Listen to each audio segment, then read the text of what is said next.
अध्यक्ष, CLP leader, AICC के पदाधिकारी, हमारे फ्रंटल ऑर्गेनाइजेशन के अध्यक्ष, सब लोग मौजूद थे।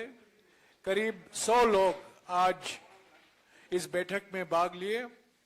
कुछ 50 लोग यहाँ 24 नंबर अकबर रोड में बैठे थे और कुछ 50 लोग जूम के द्वारा बैठक में भाग लिया। राहुल गांधी जी के डिस्क्वालिफिकेशन के बाद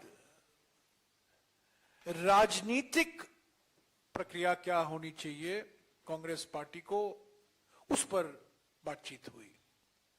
कानूनी कदमों पर बात नहीं हुई।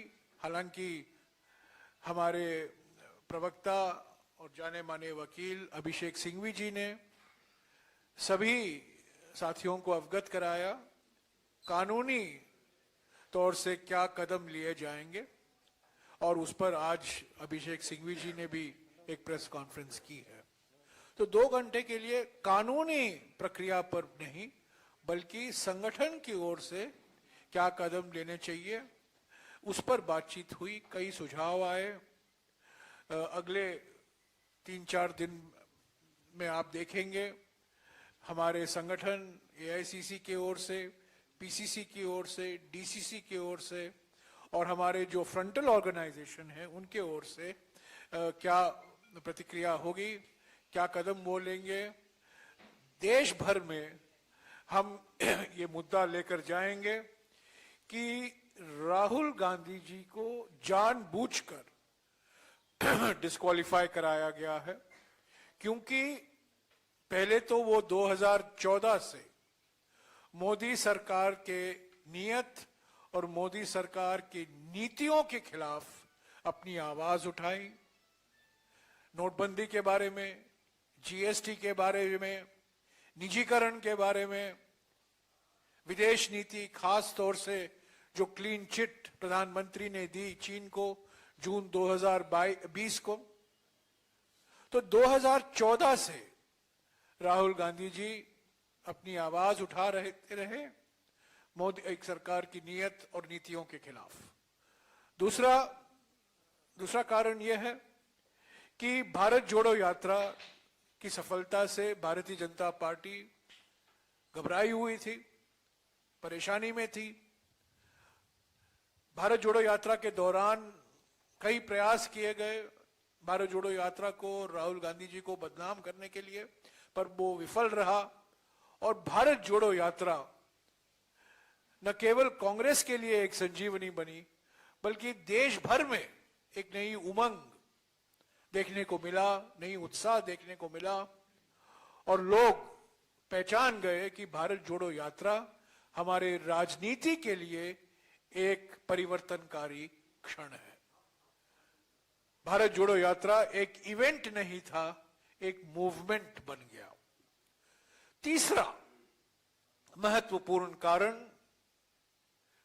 जिसके लिए राहुल गांधी जी को जानबूझकर निशाना बनाया गया, क्योंकि वो लगातार और खास तौर से 7 फरवरी से पार्लियामेंट के अंदर उन्होंने अपनी आवाज अडानी घोटाले पर उठाई।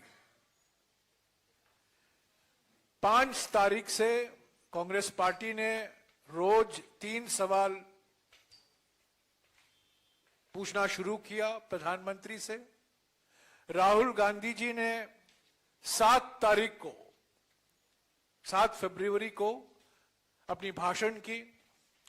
हालांकि ज्यादातर उस भाषण एक्सपंज किया गया स्पीकर से। और उसके बाद मैं गृह मंत्री का शब्द इस्तेमाल करना चाहता हूं। जरा क्रोनोलॉजी समझिए, जरा क्रोनोलॉजी समझिए। ये हमारे गृह मंत्री के शब्द हैं और उसी शब्दों के साथ मैं आपको कहना चाहता हूं, देश को कहना चाहता हूं, क्रोनोलॉजी समझिए। फरवरी 7 को राहुल गांधी जी की भाषण होती है लोकसभा में। 9 दिन बाद यानी कि 16 फरवरी को जो कंप्लेनेंट है, जिसने शिकायत की थी इस भाषण के बारे में, जिसने आपत्ति जताई थी, मानहानि का केस दर्ज किया था, वो जो high court, Gujarat high court में उन्होंने ही स्टे लिया था, वो स्टे उन्होंने वापस ले ली। देखिए, ये अजीब है, हमारे कानूनी इतिहास में अजीब दास्तान है ये। उन्होंने अपनी ही कंप्लेंट के बारे में स्टे लगाई थी, गुजरात हाई कोर्ट से स्टे मांगी थी, गुजरात हाई कोर्ट ने स्टे दिया, पर राहुल गांधी जी के अडानी के भाषण 9 दिन बाद उन्होंने वो स्टे वापस ले ली। 9 दिन बाद, 16 फरवरी को, 27 फरवरी को, क्रोनोलॉजी समझिए, 27 फरवरी को, यानी कि राहुल गांधी जी के भाषण के 20 दिन बाद सुनवाई शुरू होती है। चीफ जुडिशियल मैजिस्ट्रेट सुनवाई शुरू होती है। 17 मार्च को जजमेंट रिजर्व होता है और 23 मार्च को जजमेंट आता है। क्रोनोलॉजी समझिए। बाप रे, ये तो बुलेट ट्रेन से भी ज्यादा गति से चला है। प्रधानमंत्री बार बार श्रेय लेते हैं गति शक्ति के लिए, ये तो अति गति शक्ति है, गति शक्ति नहीं, अति गति शक्ति। 7 फरवरी को भाषण, 9 दिन बाद शिकायत करने वाले व्यक्ति अपने स्टे वापस लेते हैं। 27 फरवरी को सुनवाई शुरू होती है।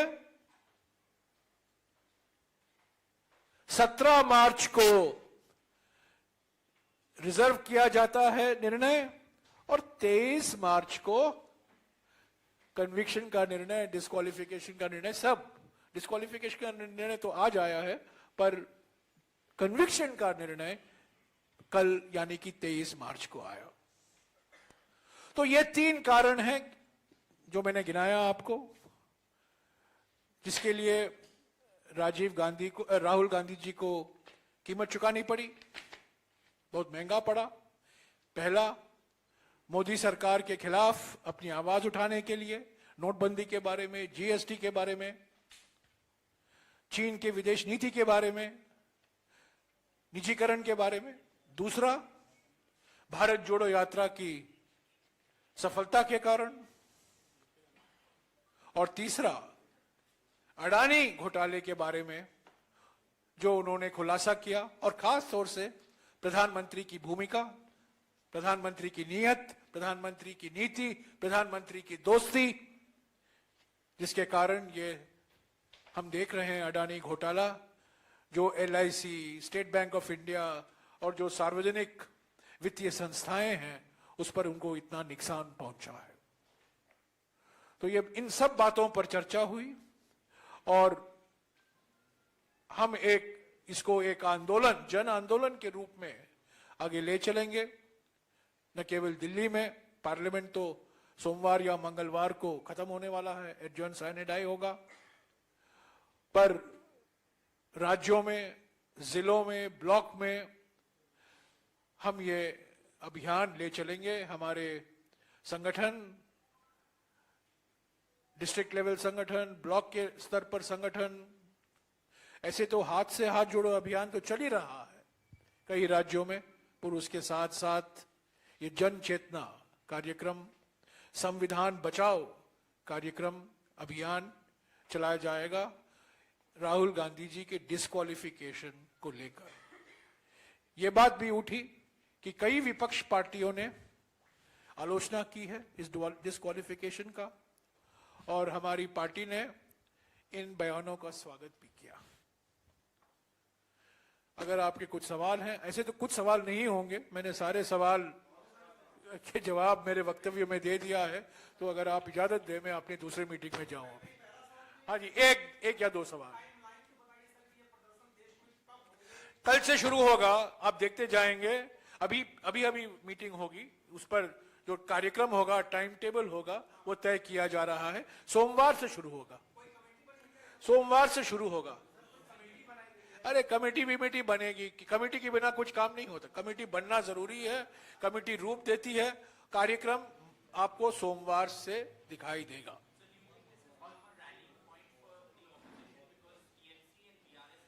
We have, it was noted today that many opposition parties have condemned the action taken by the government unilaterally with such lightning speed to disqualify Sri Rahul Gandhi. We welcomed this statements of all the opposition leaders, and yes, there was a consensus that we should now take the job of building opposition unity in a systematic way. Every day, the leader of the opposition, the Congress President Mallikarjun Kharge ji, has been meeting floor leaders of Lok Sabha and Rajya Sabha every day when Parliament is session. So we are coordinating in Parliament. Now the coordination has to be outside Parliament. And it, one second. And it is also very heartening to note that some parties which were not part of this floor coordination in Parliament have also now issued public statements condemning this, action of disqualification of Sri Rahul Gandhi. आप थोड़ा इंतजार कीजिए, अभी disqualification होने के बिल्कुल 12 घंटे 13 घंटा भी नहीं हुआ है, तो कार्यक्रम तय किया जा रहा है। थोड़ा इंतजार कीजिए, पर सोमवार से शुरू होगा। हमने स्वागत किया है और कांग्रेस उनके साथ संपर्क में रहेगी।